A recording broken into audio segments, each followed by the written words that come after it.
Catelaya Restrepo is the main protagonist of the Colombiana film. She is played by Zoe Saldana and Amandla Stenberg as a child. In 1992, in Bogotá, Colombia, drug baron Don Luis Sandoval sends his enforcer Marco and a gang of armed men to kill his associate Fabio Restrepo and his family because Fabio has defied him by trying to leave his criminal life behind. Fabio gives his 9-year-old daughter, Catelaya, a smart media computer memory card loaded with information on Don Luis' business and tells her it's her passport. He also gives her the address of her uncle Emilio in Chicago, who will take care of her. Finally, he leaves her with her mother's Catelaya orchid necklace. After Fabio and his wife Alicia are gunned down, Catelaya escapes and seeks asylum at the U.S. Embassy. She is granted passage to the United States after handing over the memory card to embassy staff. Although American officials attempt to transfer her into the foster care system, Catelaya tracks down her uncle in Chicago and asks him to train her as a killer. 15 years later, a grown Catelaya has become an accomplished assassin. Emilio serves as her broker, providing her with contracts.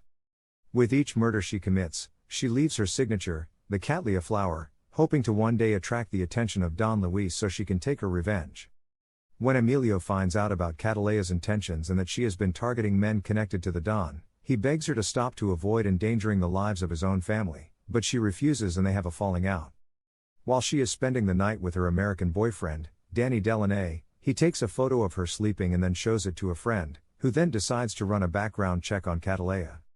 Meanwhile, FBI agent James Ross is working to identify the killer behind more than 20 unsolved murders, all of which have Catelaya orchids left behind. He gets a pin on Catalaya's photo from the background check and orders her arrest, but Catelaya escapes and reaches out to Emilio, only to find him and his family brutally slaughtered. She then confronts Ross at his home and threatens his wife and children, forcing him to reach out to CIA agent Steve Richard, who she knows is sheltering Don Luis from the law in exchange for his cooperation with American authorities. After she makes it clear to Richard that she knows where to find his family, he gives her the Don's location. Meanwhile, Don Luis learns that Catelaya is still alive and organizes his men to kill her, but she ambushes them first and wipes out the entire gang. She also confronts and kills Marco before Don Luis flees and swears revenge. Catelaya, having planted her specially trained attack dogs in his escape vehicle, orders them to tear the Don to pieces. Danny is last seen being interrogated by Ross, but the moment the agent steps outside, Catelaya calls him from a payphone before getting on a bus back to nowhere.